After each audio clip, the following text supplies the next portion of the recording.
Di ruangan kerja berukuran luas itu, Arga telah kembali ke sana untuk memeriksa hasil kerja asistennya dan meneruskan pekerjaan yang memang tidak bisa diwakilkan oleh orang lain. Saat ini mereka berdua tengah terduduk di sofa mendiskusikan masalah bisnis.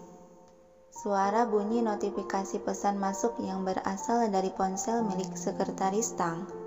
Namun sang pemilik ponsel itu tidak menghiraukannya karena saat ini dia sedang berbicara serius menjelaskan dokumen penting. Ponsel Tang kembali bergetar dan berbunyi yang kali ini suara bunyinya begitu sering menandakan kalau pesan yang masuk begitu banyak. Arga yang mendengar merasa terusik oleh bunyi tersebut. Dia mengangkat sebelah tangan memberi isyarat agar Tang berhenti menjelaskan soal pekerjaan dulu. "Periksa ponselmu," perintah Arga. "Baik, Tuan." Sekretaris Tang menutup dokumen dan beralih mengambil ponsel dari balik jas. Kemudian dia memeriksa kotak pesan masuk. Awalnya Tang terlihat biasa saja saat membaca tulisan yang bertuliskan laporan kegiatan Nona Romisa. Namun saat dia mengsekrol ke bawah untuk melihat hasil jepretan anak buahnya, seketika kedua bola mata Tang sedikit melebar terkejut dan hal itu tidak luput dari pandangan Arga yang sedang menatap awas ke arahnya. "Ada apa, Tang?" tanya Arga merasa terganggu dengan ekspresi tak biasa yang ditunjukkan oleh Tang. Sekretaris Tang melirik ke arah Arga sejenak dan kembali memasang wajah normal menyembunyikan keterkejutannya. "Tidak ada, Tuan." Alis Arga sedikit terangkat sebelah menatap masih belum puas akan jawaban itu. "Pesan apa yang kau terima?" Ini terjeda sejenak Tang menatap layar ponsel yang masih menampilkan pesan gambar. "Hanya laporan mengenai kegiatan Nona, Tuan." Mendengar nama yang disebutkan, tiba-tiba dengan gerakan cukup cepat dan kasar, Arga merebut ponsel dari tangan Tang. "Hal apa yang mereka laporkan sampai kau memasang wajah seperti itu?" "Tuan," tercekat sekretaris Tang tak bisa melawan. Dia mengembuskan napas pelan menatap was-was terhadap Arga. Arga memeriksa isi pesan itu yang seketika sorot mata dia terpaku tajam seiring rahang tegasnya mengetat.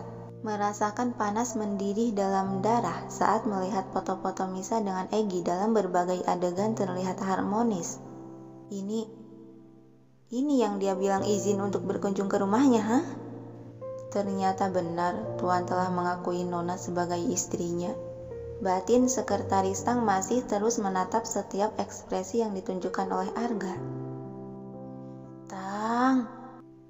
Geram Arga sampai pegangan di ponsel mencengkram kuat. "Iya, Tuan," sahut Tang cepat. Arga mendesah kasar masih menatap layar ponsel dan mengesekrol ke bawah untuk melihat setiap gambar. "Semakin kulihat semakin membuat mataku sakit." "Anda salah menafsirkannya, Tuan. Bukan sakit mata, tapi sakit hati mungkin," batin sekretaris Tang menanggapi. "Apa mata Tuan sakit? Mau saya panggilkan dokter?" Sekretaris Tang menawarkan.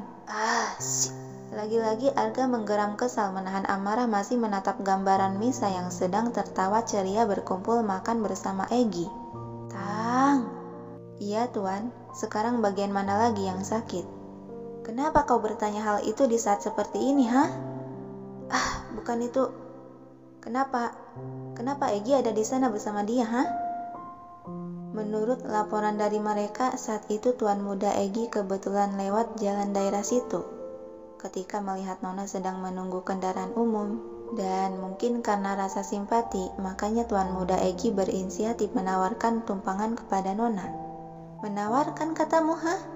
Lihatlah gambar ini, jelas-jelas mereka berdua seperti sudah janjian untuk bertemu." Dengan amarah sudah diambang batas, Arga menunjuk-nunjuk layar ponsel yang menunjukkan gambar Misa mengobrol dengan Egy di sisi mobil. "Tapi Tuan..." Ucapan Tang seketika tergantung di udara saat Arga melempar benda pipih itu dengan kasar dan serampangan. Sekretaris Tang terlongok menatap nasib ponselnya yang sudah terdampar di lantai. Ponsel saya?" gumam Tang pelan. Jam berapa sekarang? Sekretaris Tang bergerak memungut ponselnya yang masih menyala namun layar sudah retak. Jam 2 kurang, Tuan. Kenapa dia belum pulang? Bukannya janjinya tidak akan larut sore. Ini bukan sore lagi, tapi sudah masuk malam. Jam 2 itu masih termasuk siang, Tuan. Tang menimpali sembari menatap layar ponsel yang retak itu untuk memeriksa beberapa pesan masuk lagi. Sekarang dia di mana? Masih di rumah itu, Tuan. Jawab Tang sigap walau pandangan sibuk membalas pesan. Suruh dia pulang sekarang. Ini sudah larut sore. Helaan napas pelan keluar dari mulut sekretaris Tang mengangkat pandangan menatap Arga. Pukul 2 itu belum termasuk sore, Tuan. Dan saya pun tidak memiliki kontak Nona untuk menghubunginya. Kali ini Arga mencoba mengontrol panas dalam dirinya dengan menghela napas panjang dan menyenderkan punggung ke senderan sofa. Baiklah, biarkan dia pulang semaunya, ucap Arga dengan suara mulai tenang. Hingga beberapa detik suasana menjadi hening. Tapi Tang, iya Tuan, sekretaris Tang telah beralih mengambil dokumen bersiap kembali melanjutkan pekerjaan. Apa yang mereka makan itu? Tang kembali mengambil ponsel dan memeriksa isi pesan juga foto Misa yang sedang makan bersama, lalu memperbesar foto tersebut agar terlihat jelas. Menurut laporan yang mendengarkan dari jarak dekat, itu sejenis sup dan salad. Mendengar hal itu, Arga mengangguk tipis seraya menyeringai membuat Tang yang melihat ekspresi itu menyipitkan mata curiga. Rencana apa lagi yang dia pikirkan? Semoga Nona sudah mempersiapkan diri untuk menghadapinya. Batin Tang merasa kasihan akan nasib Misa nanti saat pulang ke rumah. Jam sudah menunjukkan pukul 4 sore. Setelah melaksanakan sholat asar berjamaah, Misa segera bergegas berpamitan pada Bisum untuk bersiap pulang. Bibi, Misa pamit dulu ya. Misa minta selalu jaga dan rawat anggrek-anggrek ini ya, Bi. Kata Misa yang saat ini mereka tengah berdiri di teras rumah. Pasti, Neng, itu kan sudah tugas Bibi. Luangkan waktu Neng untuk selalu kunjungi rumah ini. Balas Bisumi sambil memberi tepukan dan usapan pelan di punggung Misa. Sedangkan Egi yang berdiri menyender ke badan mobil hanya memperhatikan saja kedua wanita itu. Ya sudah, Misa pulang ya, Bi. Assalamualaikum. Misa menyalami tangan orang tua tersebut. Waalaikumsalam, Neng. Hati-hati ya di jalannya. Yang dibalas manggutan dan senyuman dari gadis cantik itu. Kemudian Misa berjalan keluar halaman rumah. Dan Egi yang melihat Misa sedang berjalan hendak melewati mobilnya, segera dia bergerak, membukakan pintu penumpang depan. Oh, tidak usah Egi, aku bisa naik taksi saja. Tolak Misa setelah berdiri dekat dengan pria remaja itu. Masuk, ucap Egi dengan tatapan tegas tak mau ada bantahan. Ditatap seperti itu membuat wajah galak Arga yang menatapnya tajam seketika muncul di pikiran Misa. Dasar adik kakak ini senang sekali membuat tatapan begini. Ya, walaupun tatapan si singa jauh lebih menakutkan, batin Misa. Bu Misa, tegur Egi membuyarkan lamunan. Oh, enggak perlu Egi, saya bisa naik taksi. Bisa menolak dengan mencoba mendorong pintu mobil yang terbuka itu, namun dorongannya tidak membuat pintu itu bergerak seinci pun karena Egi memegangnya cukup kuat. Sudah sore, lebih baik cepat naik, perintah Egi lagi telak. Sejenak Misa terdiam melirik jam yang melekat di pergelangan tangan sudah menunjukkan pukul 4:30. Dan setelah berpikir akhirnya Misa menyerah dan mengalah menerima penawaran tersebut. Karena kita serumah juga, baiklah aku akan naik. Misa memasuki mobil dan duduk di kursi penumpang depan. Ada senyuman bahagia di bibir Egi seraya memutari mobil dan masuk ke dalam mobil lalu duduk di kursi kemudi. Sabuk pengaman dipakai, ucap Egi sembari dirinya memakai seatbelt ke tubuhnya. Tangan Misa bergerak menarik seatbelt untuk dilingkarkan ke tubuh. Mobil putih itu pun perlahan mulai melaju di jalanan kota. Tidak ada perbincangan di dalam mobil tersebut. Mereka sibuk dengan pikirannya masing-masing. Egy,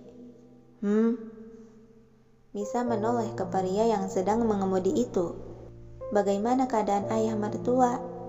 Selama aku tinggal di sana, kami hanya bertemu beberapa kali saja.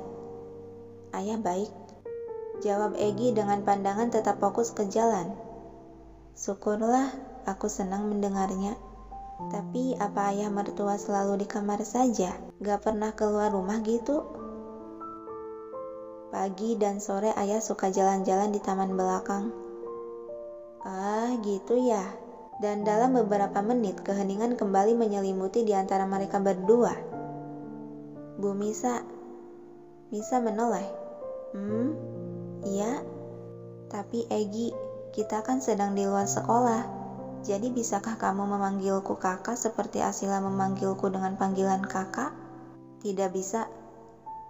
Kenapa?